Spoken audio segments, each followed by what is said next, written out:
It's 4 o'clock in Los Angeles. It's 6 o'clock in Chicago. And it's 7 p.m. in the Big Apple, New York City. Hello, everybody.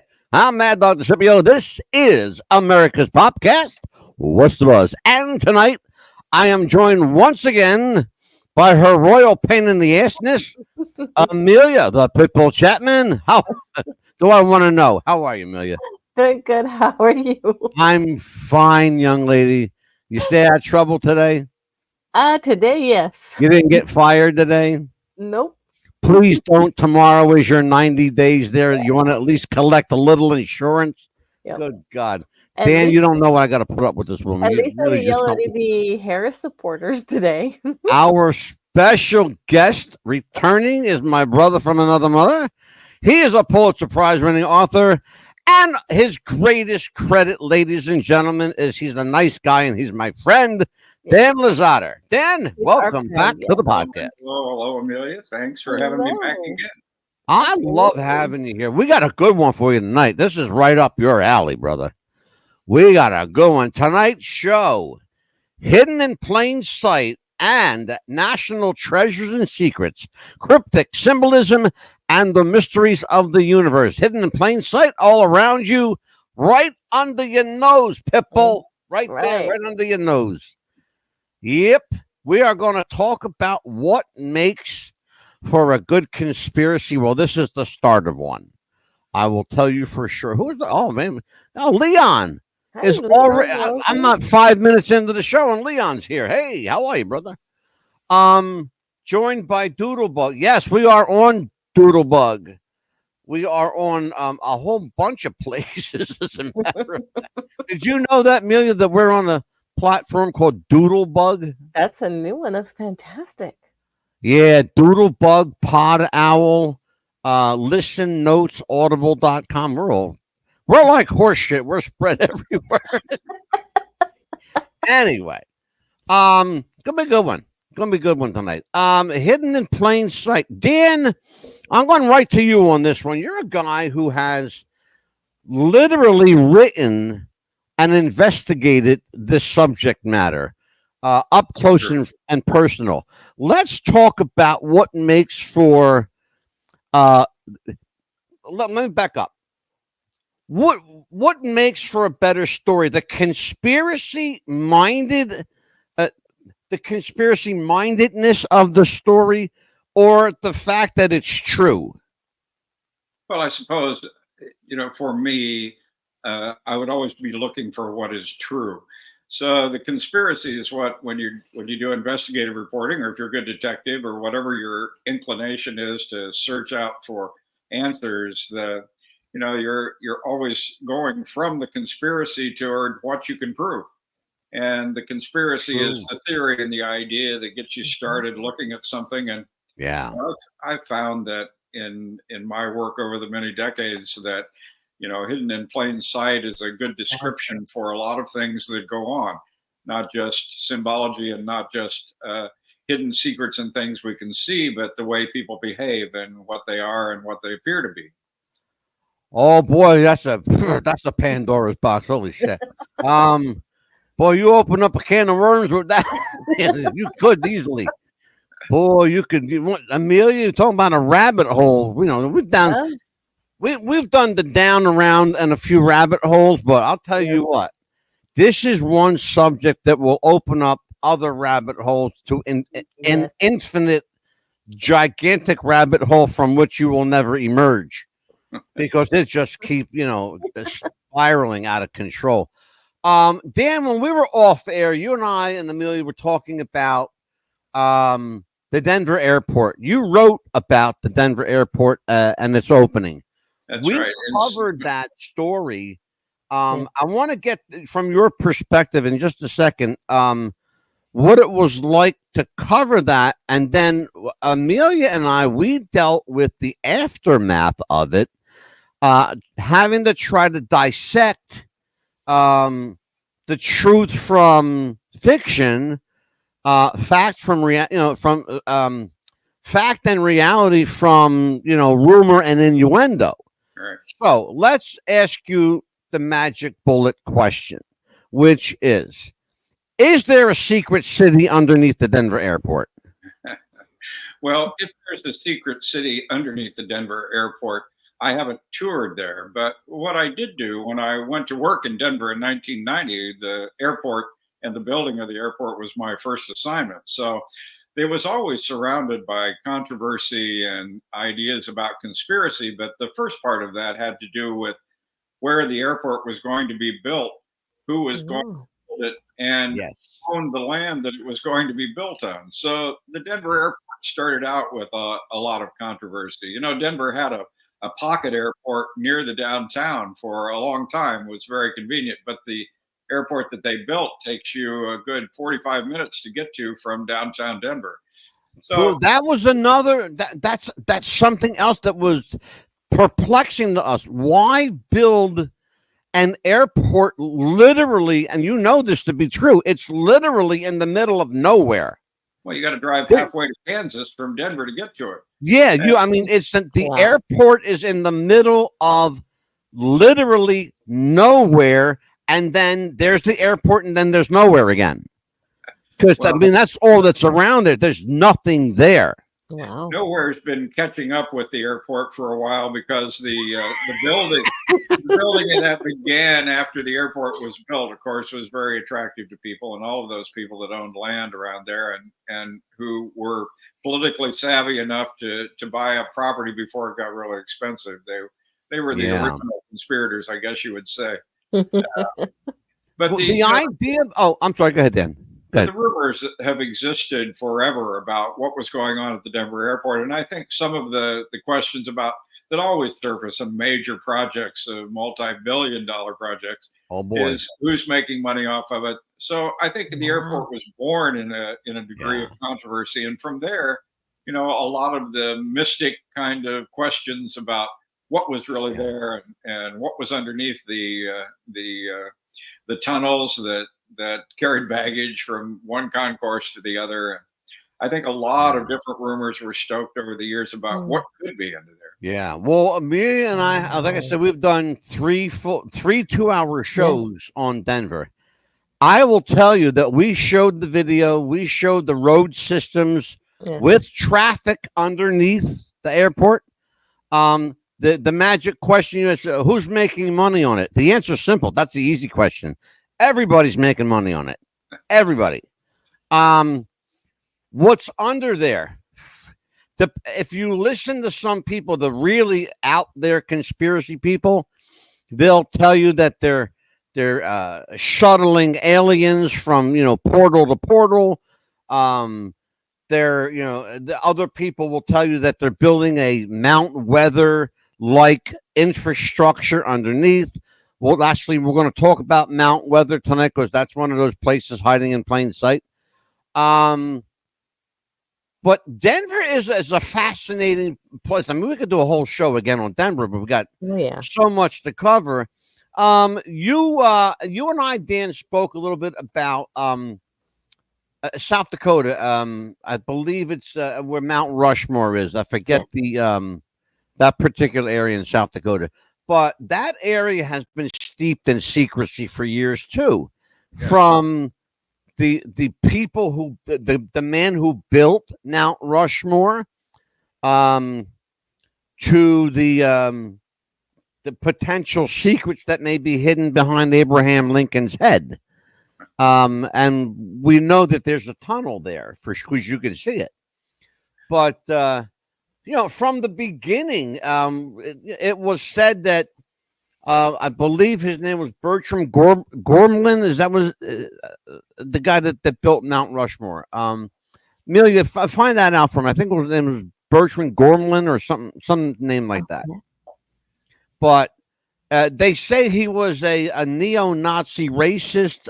He was a member of the Klan, Ku Klux Klan, that was responsible for putting and interestingly, it's funny because if you look at the four men that were chosen for that, they were all white, essentially white slave owners is what they were. What's his name? The sculptor was Gutzon Borglum, that's it. Yeah, that's it. Borglum. I know I was close. Yes. Your thoughts on that, Dan? Well, once again, like the Denver airport, the whole area started out in controversy because of the hole in the wall gang, because that area around Yeah. there is surrounded by these ravines and canyons and things that are practically impenetrable. And so the outlaws of the past, the Butch Cassidys and Sundance Kids and various others were hiding out there. And so, it was also an area that was covered in mystique. I can't say that I know a lot about secret chambers and things going on behind Abraham Lincoln or others on Yeah. Mount Rushmore, but certainly I've been there on a couple of occasions, and the magnificence of the sculpture certainly draws a lot of attention. So Yeah, you for might miss sure. what's going on behind the scenes. Well, if you by the way, they call it the Hall of Records. And if you Google that or go on Yahoo, Bing, or any search engine that you choose, if you search in Mount Rushmore Hall of Records, it will take you to an aerial view of the back of Abraham Lincoln's head. There are stairs to get in. It's an open chamber, and it goes deep inside the back of Abraham Lincoln's head, where you can clearly see some sort of altar or pillar of some sort with documents on it. You and I, you know what, Amelia, write that down. Hall of Records. We'll get the picture of Hall of Records for Dan. The other thing, talking about hiding in plain sight. And I'm glad I brought this to your attention. People don't understand this too. Devil's Tower, Wyoming. You've all seen it in the movie E.T. Oh, by the way, that reminded me. Hollywood lost another one today. Terry Garr. Yes. Terry Garr, who was in E.T., one of my favorite movies, Tootsie, and she was also in Mr. Mom. Yeah, exactly. She was in she's been Close Encounters of the Third Kind. Yeah, Close Encounters, exactly. I love that movie. And we're talking about that Devil's Tower, Wyoming, the prominent scene in that film where Richard Dreyfuss builds Devil's Tower out of mashed potatoes. And people, I guess that you would have to know, but people who don't know, let me smarten you up, as they say. I'll educate you a little bit. There is Devil's Tower, Wyoming is hollow. It was a solid structure. It was declared a national monument by Teddy Roosevelt, and it was immediately commissioned to house essentially spy agencies and the military, and that's who occupy it now. Just as they do NORAD, Cheyenne Mountain. Cheyenne Mountain looks like a beautiful mountain. And it is an absolutely gorgeous mountain on the outside. But inside is hustling and bustling with military infrastructure. It is the NORAD command center. And people go past there every day and don't know it. But we have isolated the entrance and exit tunnels, and we showed that on our show. I'm so proud that we did that. And we did it with no help from NORAD. Thank you very much. We didn't need any help from NORAD to find it. Thank you. Interesting stuff because, again, the people who live in that valley, Dan, most of them don't even know that NORAD is literally in their backyard, which is a scary proposition. Talk to me about why that was chosen. Well, I can't say except that they were able to dig deep into the heart of the mountain to develop survivable space. I think for people who were might be affected by nuclear war. Yeah, exactly. In other words, the people that counted, the people with money. Yeah, they're the ones. Well, let's talk about that. Let's talk about political leaders. One of the shows that is hot on our list is, and we're going to hit it first thing running in 2025, are deep underground military base system. They're called DUMS. If there was ever an acronym that fit, that's perfect. DUMS. deep underground military base system. Leave it the military to come up with something called dumbs. The other thing is the number of secret installations hollowed out for the wealthy and powerful, while the rest of us, shelter in place or try to find some place in the woods that's not contaminated. Get under our desks in the schoolroom, right? Yeah, Right? exactly. Let's talk about this: the national treasures and secrets, cryptic symbolism, and the mysteries of the universe hidden in plain sight all around you. Amelia, Yes. questions for Big Dan the Man Lazada. Yeah, well, I know that a lot of things are hidden in plain sight for us, but it's like they don't expect us to see it. But with the picture and everything right in front of us, I mean, do you think that they think that we're that dumb not to find it, especially these days? Mm-hmm. Well, they say a picture is worth 1,000 words, right? Exactly. Mm-hmm. So If that's the case, Dan, boy, do I got a question for you. If that's the case, if a picture is truly worth 1,000 words, somebody spent a lot of time, energy, and put a lot of brain power into designing our currency. Because our currency, brother, is steeped in secret symbolism to the point where even today, if you take the original $20 bill that was commissioned back in 22 or 23, Mhm. if you take that $20 bill and fold it today Yes. and fold another one side by side, you'll see the Twin Towers smoking and hit right at the same junction point. How does that happen, or is that just some kind of funky coincidence? And if it is, why can you do that with any number of bills? But that's another story. Go ahead. interesting thought. It's the truth. And especially CERN, It's have the you truth. noticed that the symbols of CERN are all 3 6s? Yeah. That's just you can't make this shit up. I promise you. When I tell you that, you cannot. We actually showed it on the show. Yeah. Yeah.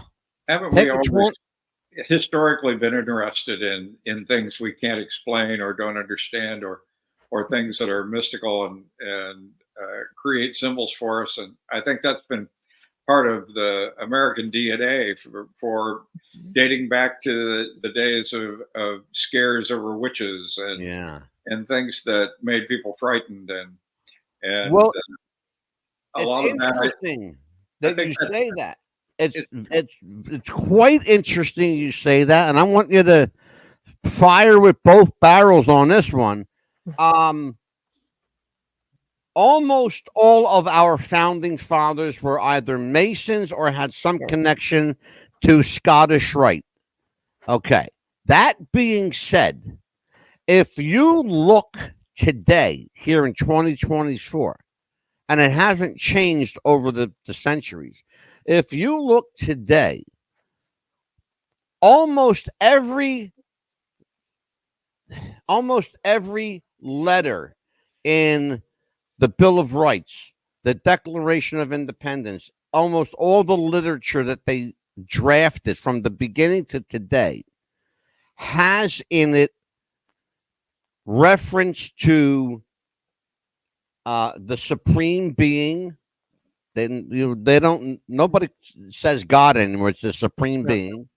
God forbid you should say God. Talks about even to the point where George Washington is seen wearing a Masonic skirt. All of the early stuff was all drafted by Masons, and our currency, which we still use today, was drafted by and designed by and approved by Masons. And they are a secretively symbolic tribe, for lack of a better word. And they really are. You go try to barnstorm a Mason meeting, You're not going to get in. You'll get killed before you get in. Talk to me about that. Well, haven't we always been interested in secret societies and Yeah, organizations especially here. that create the aura of loyalty and speciality and also exclusion in many ways?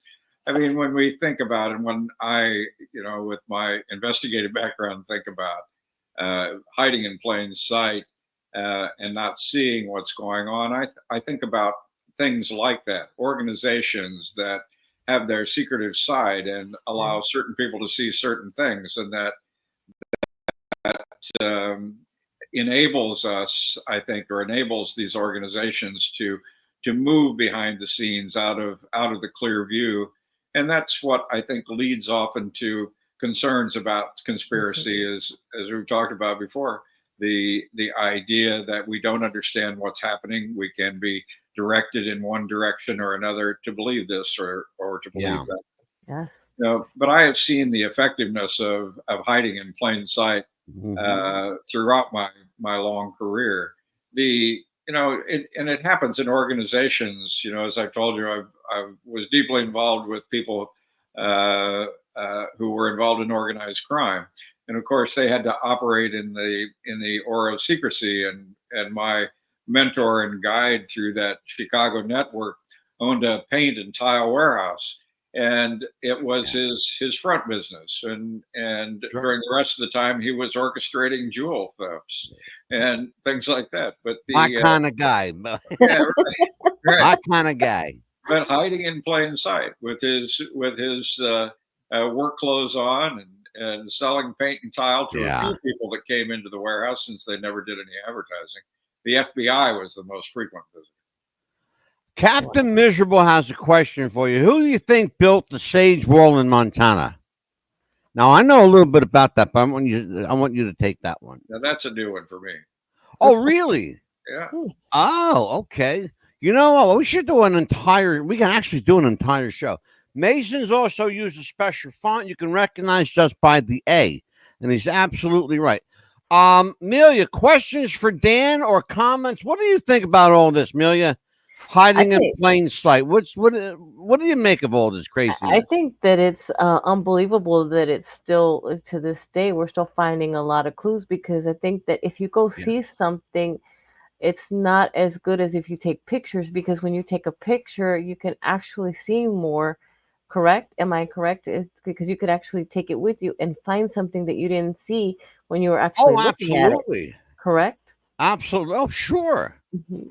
Dan, you're shaking your head in the affirmative. Let's expound upon that, Dan. Well, the comment just made me think of these cartoon drawings that used to be in the newspaper. Maybe they still are. The hidden pictures, where you take a look at two pictures and one of them they're different, but you have to look at them really hard to see which one is different. So maybe one has a newspaper rolled up and one doesn't, and all kinds of things like that. Dan, are you old enough to remember, as I am, and I'll give my age away? I remember back in the day when I was a kid, the military, and you can't make this up, folks. The military used to have, they had a working relationship with the press, the media, particularly newspapers, when newspapers were it in America. You read it in the paper, it was true, by God. Absolutely. So, and there were, you had Lil Abner, you had Beetle Bailey, I'm sorry. Yeah. And newspaper cartoons, all these different kind of newspaper cartoons. The military used to use the newspapers to pass secrets. People don't remember that. Dan, you're old enough, you're probably around my age, right? I'm 65. I got you by a few years. Yeah. I'm sure you do, brother. But I'm 65 and I remember that. Because I'm old enough to remember, of course, Vietnam and all the shit that happened in Korea and God, what a mess that was. Anyway, I digress. But the military utilized the press. Talk about hiding in plain sight. They would get messages from one person, one place to another using what they called the funny papers. Yeah. People don't understand where the name the funny papers came. They didn't come, ladies and gentlemen, because they were actually funny, because most of these cartoons weren't. They were witty, but it doesn't sound right calling them the witty papers. The funny paper sounds a lot better.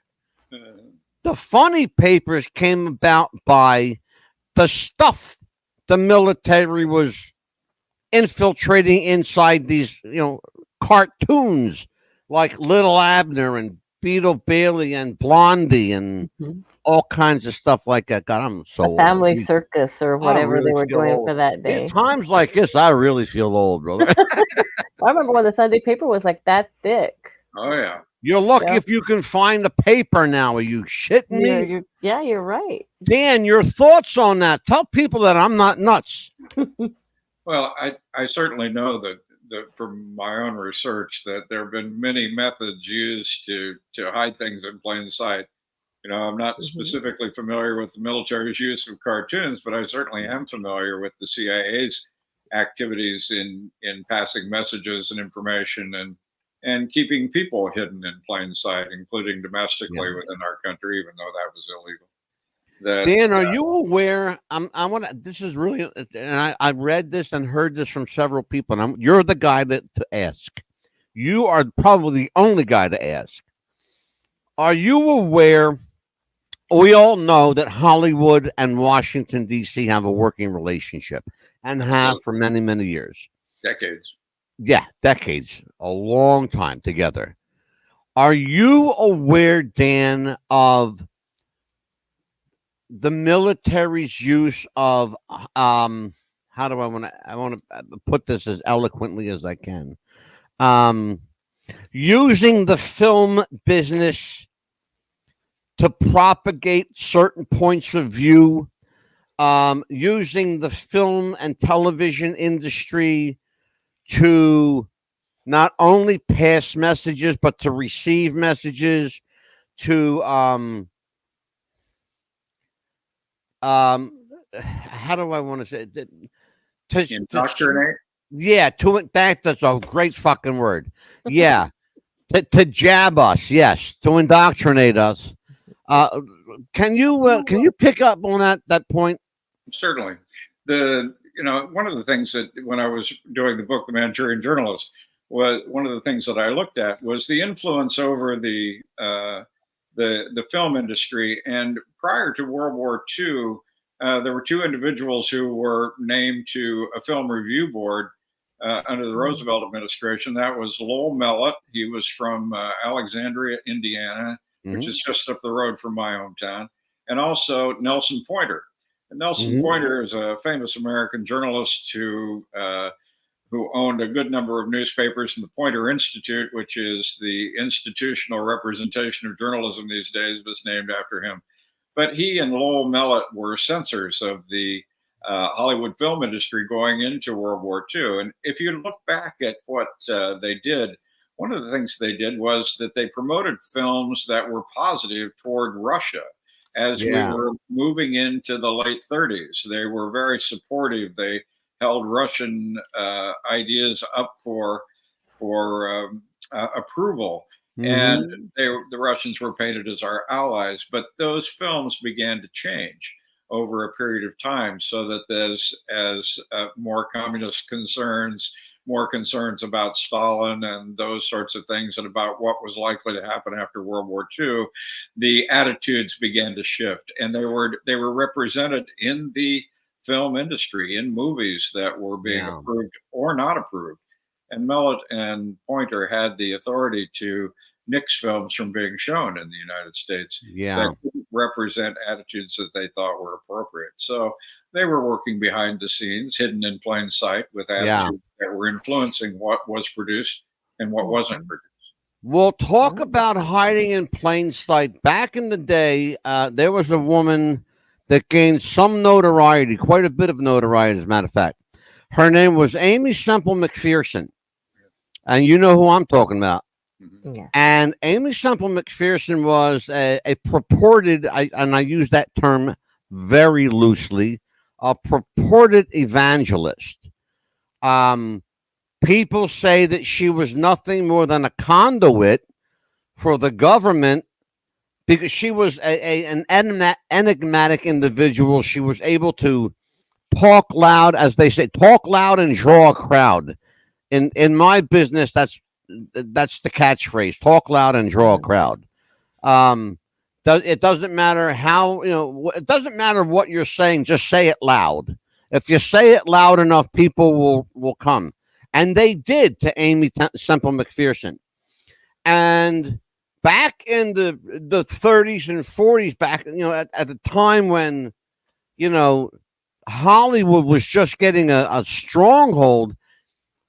Hollywood and the military brass of the day used this woman to do all their bidding for them. It was estimated then that at the time, and we're talking about in the 1920s and 30s, when there was an estimated 100 million people or so in America, that 1 out of every 3 people aligned themselves with Amy Semple McPherson.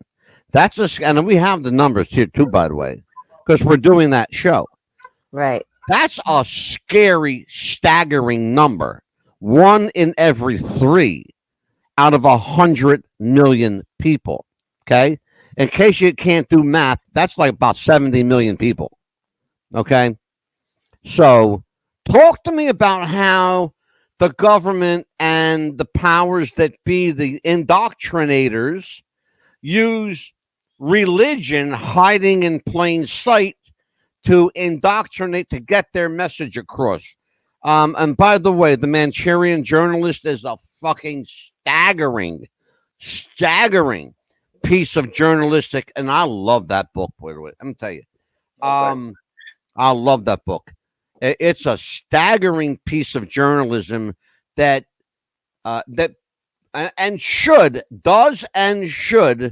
point the finger squarely at the people responsible, which is the FBI, CIA. The CIA and the FBI, they have this love-hate relationship with each other. They have to work together, but sometimes they don't like it. But I think it's more adversarial these days than it's ever been.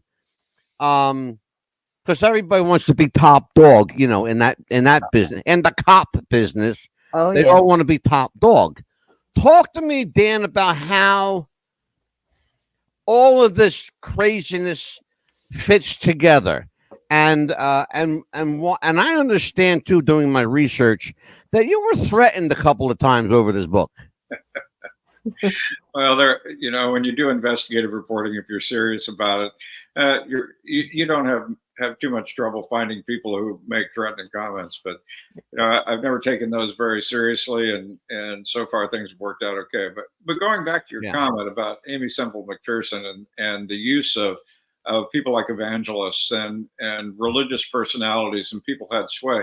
I grew up in an extremely strict evangelical environment, and I spent many a Wednesday night and evenings on week-long evangelistic crusades attending, and it was all about the power of persuasion.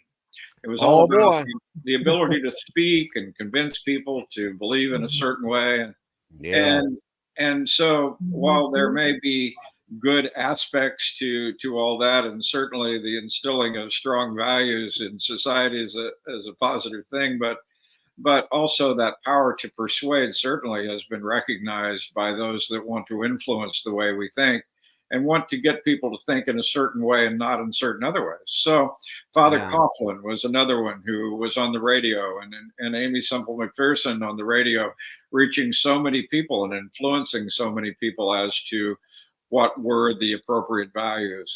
And as we talked about certain ideas about capitalism, democracy, communism, socialism, those sorts of things, the ability to influence and to have that infrastructure there to discourage certain ideas as well as encourage others has been extremely important to the government that we have and our organization of our culture. Absolutely. Amelia, questions for Dan? I Or know that. commentary? Well, we know that subliminal messages have been around for a while, but do you think that there is more now in the movies there has been than in the past? Well, there was a famous book written called The Hidden Persuaders. And the idea, I remember going to drive-in theaters when I was a Yes. kid with the family and watching movies. And part of the controversy that existed then was what they called subliminal messages. Yeah. And that Yeah. it was, as within the film, there might be a frame or two that was flashed that you couldn't really see, but Right. might be of a steaming box of popcorn or or a soda or something that was supposed to make people want to get up and go to the concession stand, those sorts of things. But the hidden persuaders can be anywhere and designed in many ways, I think. For many We had a show, Dan. I have to tell you about this. You're going to get a kick out of it. Amelia and I did a show. We had actually with us at the time an Episcopal priest. Who my nephew is Pastor Steve. He'll be joining us, by the way, election night and November 4th, Monday. Yes. But we were talking to him, and we did a show on hidden symbolism Yes. in marketing and media. For example, you'll be. I think you'll get tickled. The word they use down south. You'll be tickled by this. It'll be tickled pink. Google Play. The Google Play Store. Their symbol. I'm not making a word of this up, folks. Go look at. You think I'm kidding? He Go is look. not. I swear. I know where you're going. The symbol for Google Play is the satanic gates of Satan seal. Yes. It's the seal of the gates of Satan. I'm not making this up. The Google symbol are 3 6s intertwined. You can't making it up. The symbol for CERN in Geneva, France, CERN is also made up of 3 cryptic symbols of 3 6s in each symbol. Yes. Which is crazy. But this is the kind of stuff we're talking about. Wendy's hamburgers. The necklace around her neck says mom on it. It never said mom before. Okay? But if you flip the picture up, somehow mom becomes wow. Yep. Yeah, that's true. And and suddenly those little things around Wendy's neck turn into satanic cryptic symbols. You gotta see this shit. You can't make this stuff. I promise you can't. The other one that we thought was kind of crazy. McDonald's, the arches. The arches. The original arches were red. They turned them yellow. Why? Amelia, tell them why. Satanic, the arches for the gates of hell. The color yellow in Satanism. You again, I can't make this up, folks. Please look it up. The symbol in the color yellow in Satanism is an invitation. Yeah, it's like come join us. Yeah, come in. You can't make flip the M, flip it upside down, and there's your W. Yeah, welcome. Yeah, welcome. You this is stuff that people cannot make up. And if you have a welcome mat, it's pretty much says welcome. If you have a welcome, crazy stuff. Yeah. Let me do this, you guys, and we will come right back. I am up against a commercial, but it's Amelia's favorite commercial. So I know she gets all excited when she sees this, Dan. So just bear with me just a second. Here you go, folks. Watch it. Do you have sweaty balls or volleyball netty balls? It's time to make them ready balls. The Manscaped.com Lawnmower 3.0 will do the job and clean your knob with its patented no-nick head, so your head will function as desired. Enter promo code Wrestling Future for a generous 20% discount. That's enter Wrestling Future for a 20% discount. Manscaped.com and Wrestling with the Future, going balls to the walls with Manscaped.com and the Lawnmower 3.0. Your balls will thank you, and so will we. Your customers expect to buy what they want, how they want. So you need a commerce platform that's flexible, customizable, and crazy fast. Shopify Plus is built to handle the complexity of your business, so you can focus on your brand and deliver a seamless customer experience across every device, country, and channel. Save time by turning manual tasks into powerful automated workflows. Target key markets with local currencies and unlimited storefronts. Increase conversion with personalized shopping and checkout experiences. And sell out in seconds, knowing we won't hold you back. Partner with the best commerce platform. And we're back. WWTF Radio 88.7 BRS is global, and we are live around the world and on Armed Forces Radio all over the globe. Tonight, talking about hiding in plain sight. Hot damn, Amelia. If we couldn't hide in plain sight if we tried. No, But be our luck, we'd be found out. right? We'd be found out. I'm telling you, I tried to hide. I got too big a mouth. I give myself away. Or Anyway, if go ahead, Neil. Or if it'd be one of those, do not come in this door or do not enter, I'd be entering that door. Yeah. Tell me don't do it. I'm going to fucking do it anyway. Watch me. Yep. Absolutely. That's what I like about Dan. You tell him don't do something. He's going to say, fuck you. I'm going to do it anyway. Right? Yep. But he'll be nice about it. He's not going to say F you because Dan's a nice guy. He don't say F you. He gives sign language. He goes, Dan, let me bring you up here. Because we love having you here. Mm-hmm. One of the things we talked about, a cryptic symbolism and treasures and secrets hidden. Let's talk about one of the most glaring, sad. I have to refer to a sad day in American history, but it was a glaring moment when it was an aha moment for me when Building 7 came down in New York City. When the towers came down, and that was sad enough. That was a demolition. We know that now.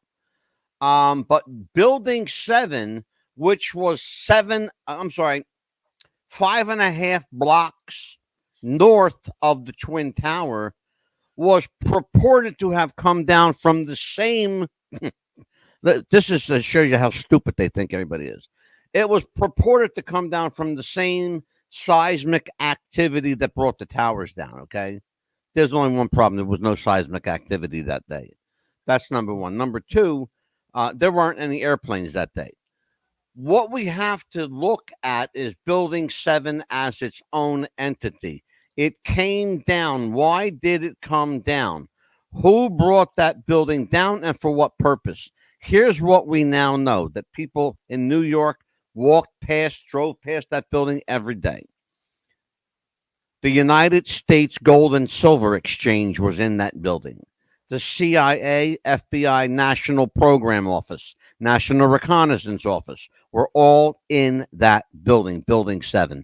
It is now nothing but a memory. There's nothing there. Nothing will ever be built there again. Dan, talk to us about hiding in plain sight or destroying evidence in plain sight, as it were. What do you make of that? Is it a conspiracy nuts dream come true? Or do we have to take, the obliquio, how do I want to say this? The nonsenseness of the so-called conspiracy theorist out of it and start talking some real honest to goodness, truth here. because the truth is the building came down. The truth is everything I said is absolutely factually true. We know that these entities were in that building, and they're gone, or at least they're gone from that building anyway. How do we reconcile what we know as truth while there are still, and I hate to label people like this because I'm one of them, but we've been labeled conspiracy kooks for a long time. I've been labeled a conspiracy kook my whole life, ever since, when Bobby Kennedy got shot. I said, Sirhan didn't do it. One of the cops did. And I was like a kid at the time. I was like 11, 12 years old when Bobby got shot back in 68, And so even at that time, I had enough sense to know, hey, this ain't right. You have a sense. You have, I think, people with knowledge, or what I call Gnostic wisdom, which I'm grateful. Thank you, higher power. I'm grateful that I have that Gnostic wisdom, because it separates the reality from the fantasy. It separates the cream from the milk. Talk to me about that day, that time, that building. What are your thoughts? What the fuck happened on that day? There are so many things that bring us to questions about events like this.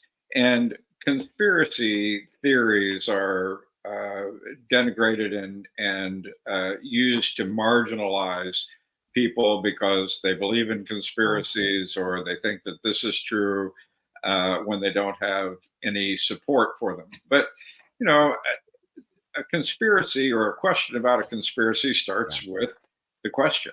And the question is, what is true and what isn't true?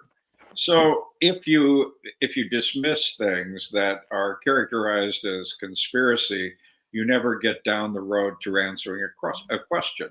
You never get to gathering information with which you can document this or that. I could have been, as I've told you, I've mentioned before, I covered prisons for many years. I built source networks within prisons. And those people were operating in a way in which they were hidden in plain sight.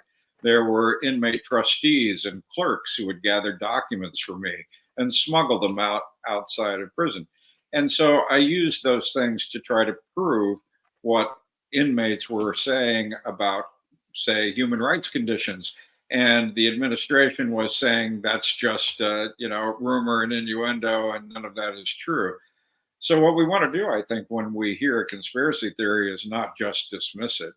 We want to take a look at what we can prove and what questions are unresolved. So when you're dealing with Building 7 and those things that happened, why did it collapse?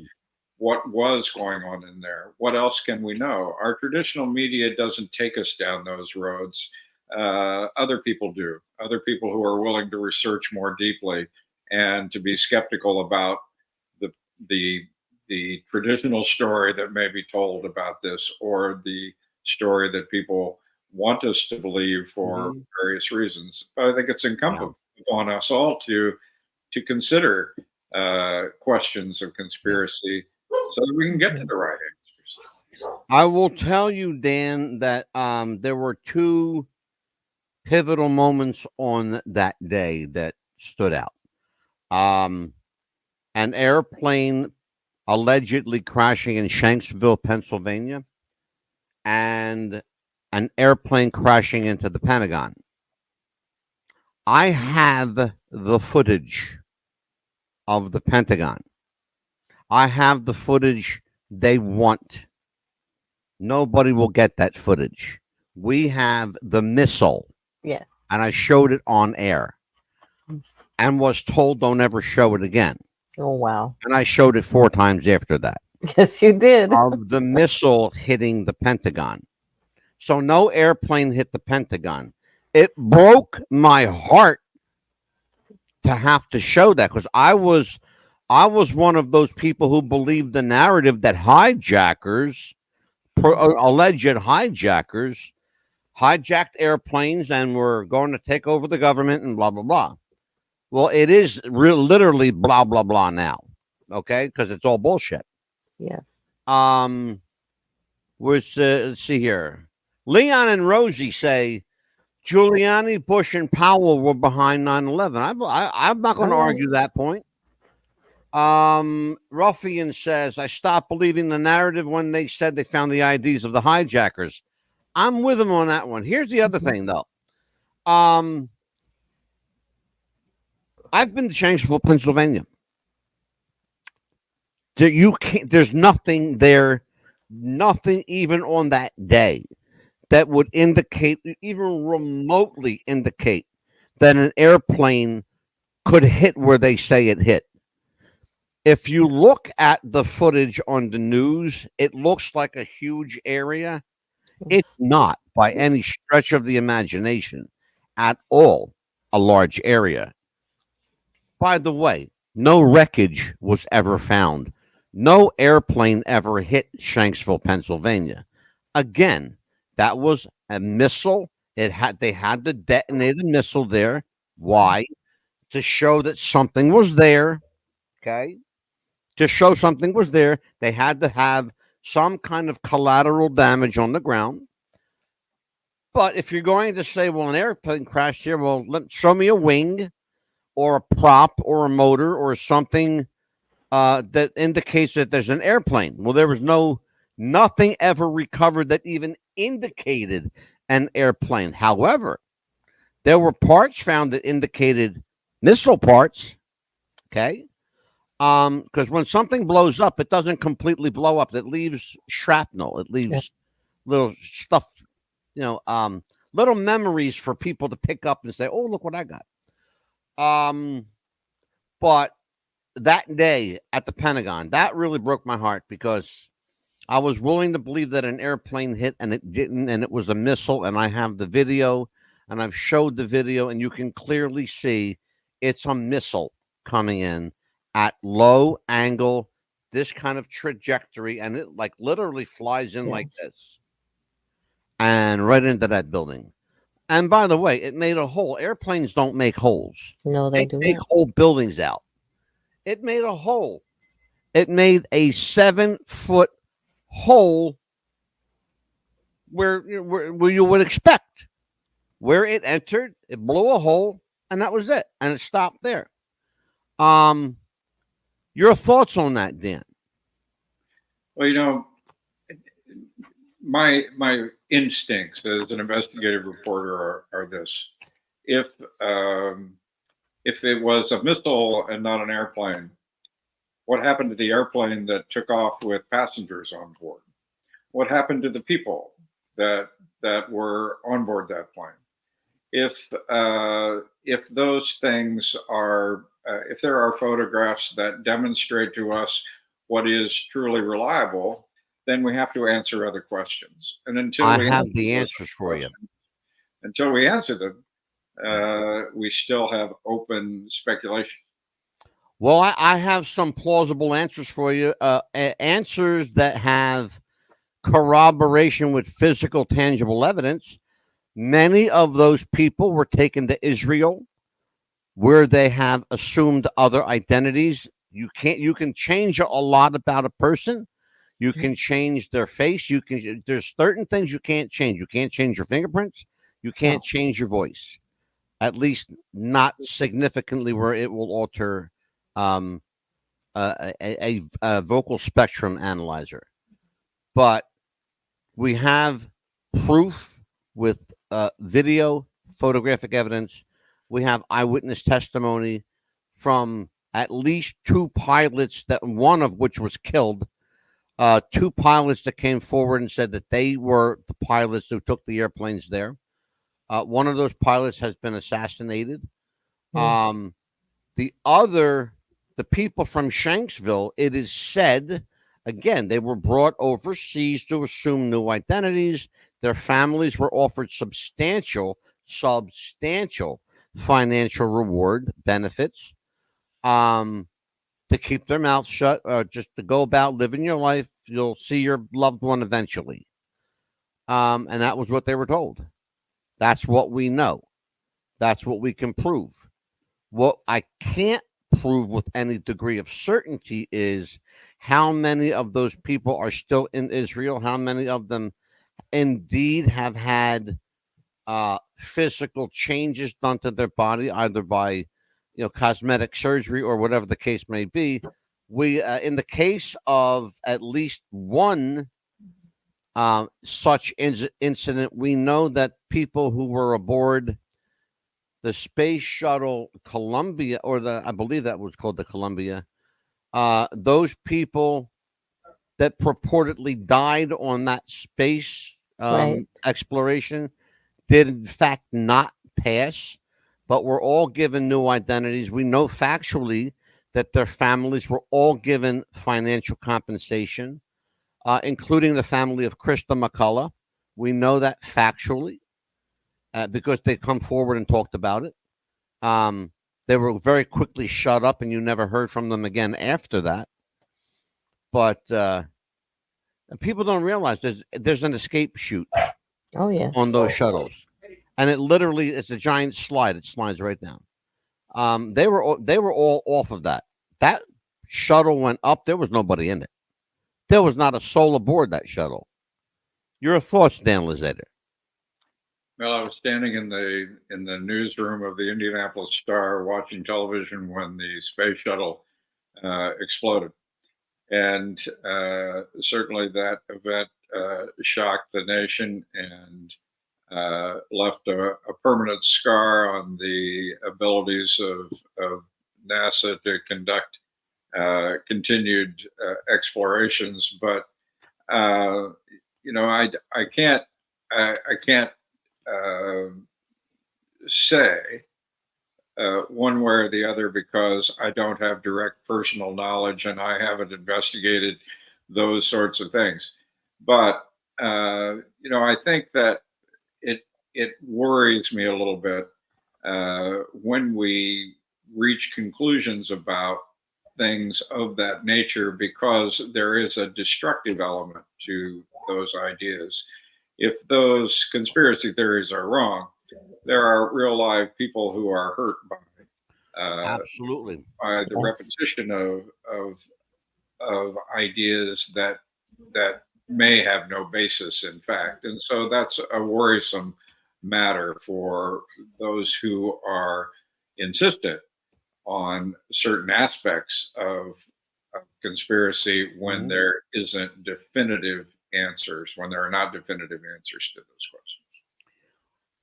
And that makes our job extraordinarily difficult at times. We are as you, I am a journalist, I'm an investigator, but I also have to report this stuff in real time, sometimes as it happens.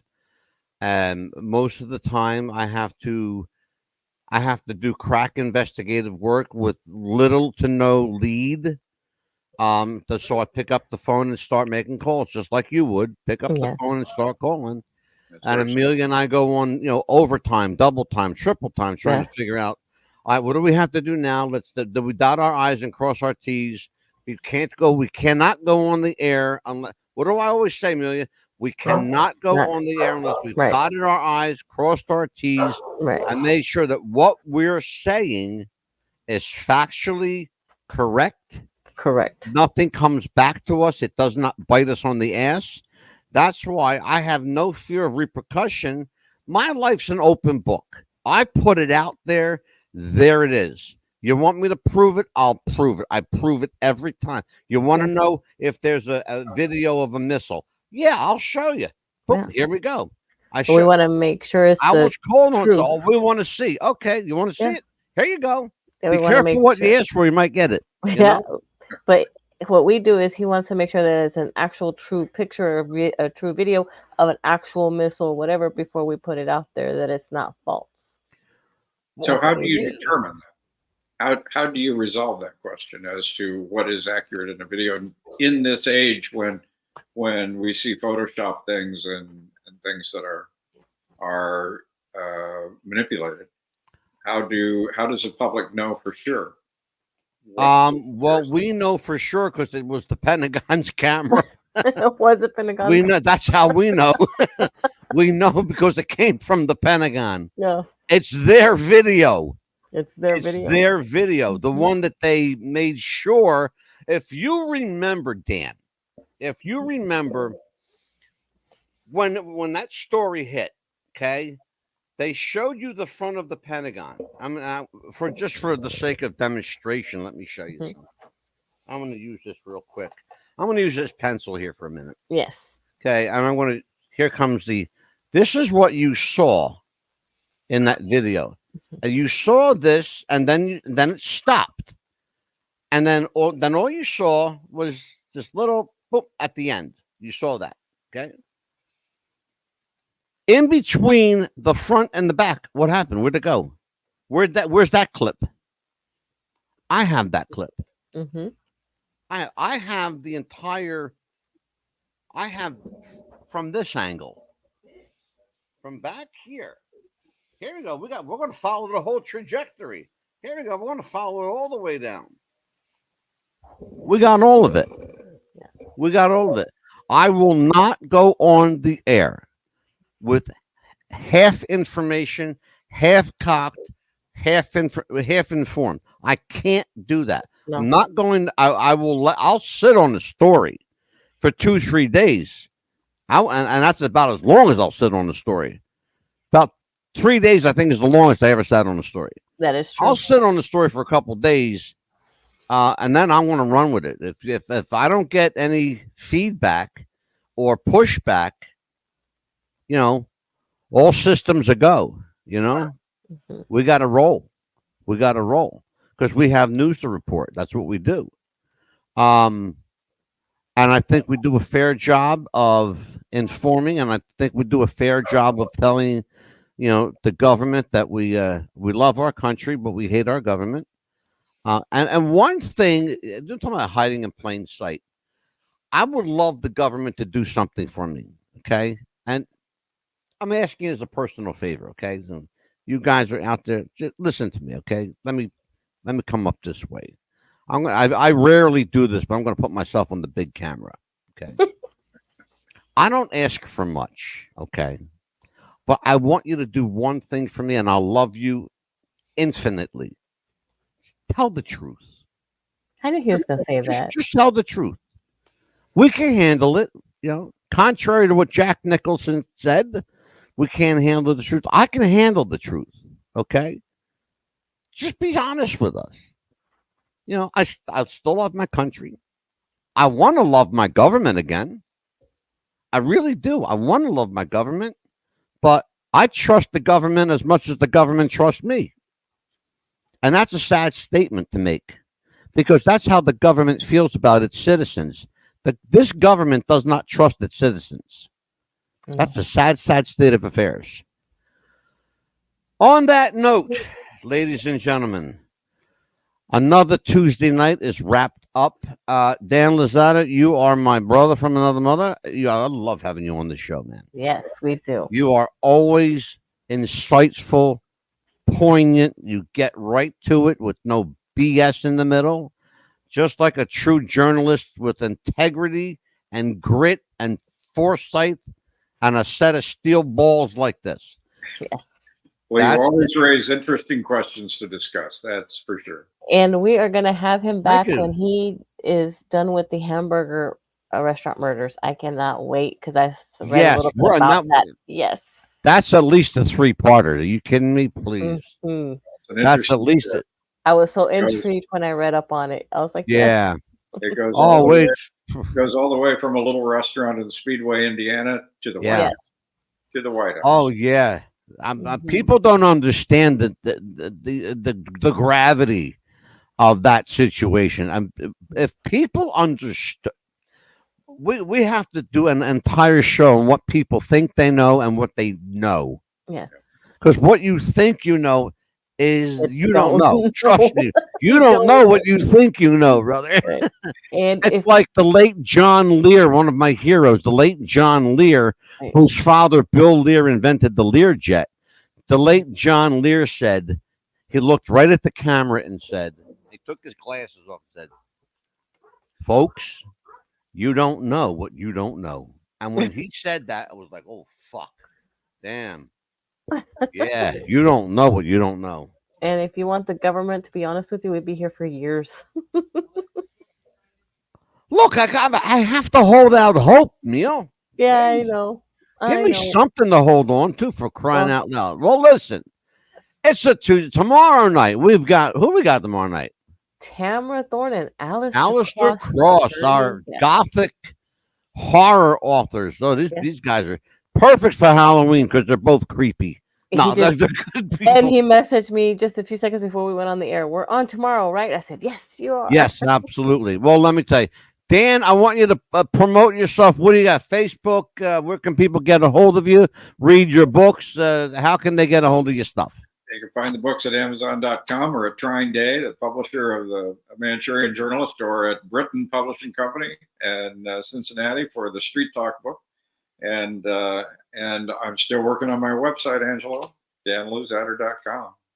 Well, listen, if you need any help with that website, let me know, brother. I'm kind of a whiz on that, Yeah. that end. Well, I'm It's probably really do. good. I'll have to call you. All right. Well, I'll tell you what, for Amelia, the Pitbull Chapman, for Dan, the man Luzader, my brother from another mother, I am the Mad Dog. We will see you tomorrow night, Lord willing, in the Creek Don't Rise with Alistair Cross and Tamara Thorne, and stories of spook and specter on Mischief Night. By God, we'll see you next time, folks. Take care. Good night.